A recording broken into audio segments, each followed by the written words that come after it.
So, of course, we worked so hard to get the Texas State House to be majority Republican led. And once in place, then the first thing we saw from Dade Phelan was casinos in Texas, was his rally cry. And here, this is so many years ago, 3, 4 years ago, I don't remember. Our border was completely open. The trafficking was happening. The atrocities on that border to the people that were being trafficked, to the Texans that lived on the border. Homelessness was epic. Our currency was like water going, completely just being printed out of existence. And Dade Phelan comes in and talks about casinos in Texas. We did all this work for the Republicans to take the state house, and Dade Phelan says casinos in Texas, as if that is the burning issue on the minds of the people of Texas. And, right then and there, I knew he's a company man. My opinion on him changed in a minute.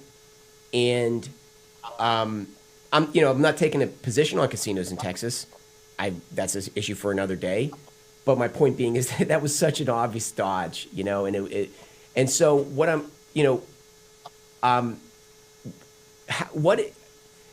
how did that, tell me about that experience of just taking on the Texas establishment, of, how we went from, we went from an establishment, Rino, Texas. Today, those guys are largely defeated. Just give me your opinion on that whole saga. Yeah, Texas is the best government money can buy. Mm-hmm. Unfortunately, and that session, the 87th legislative session, it should be called the no lobbyists left behind session. Mm-hmm. I'm not kidding you. There are 150 state reps, 31 senators, and I think each state rep had probably 5 or 6 lobbyists that were appointed to them. So there are literally 6 different lobbyists that were coming to me trying to advance lobbying and are trying to advance casinos in Texas. It was insane. And that became the priority in the 87th session. Not closing our borders. No how, no way. It was advancing casino gambling. Meanwhile, my opponent, Dan Crenshaw, is working with Democrats in Washington, D.C.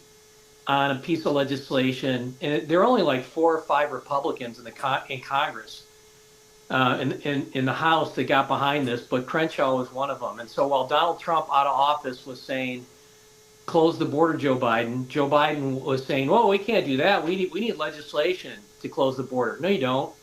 Look, we've closed the border now. We didn't need any legislation to do it. The courts have stood behind the president in closing the border. But yeah, Biden said, you got to close the border. So too did 100% of the Democrats and Dan Crenshaw. And what it would have allowed was 5,000 people into the country a day. And once it hits 5,000,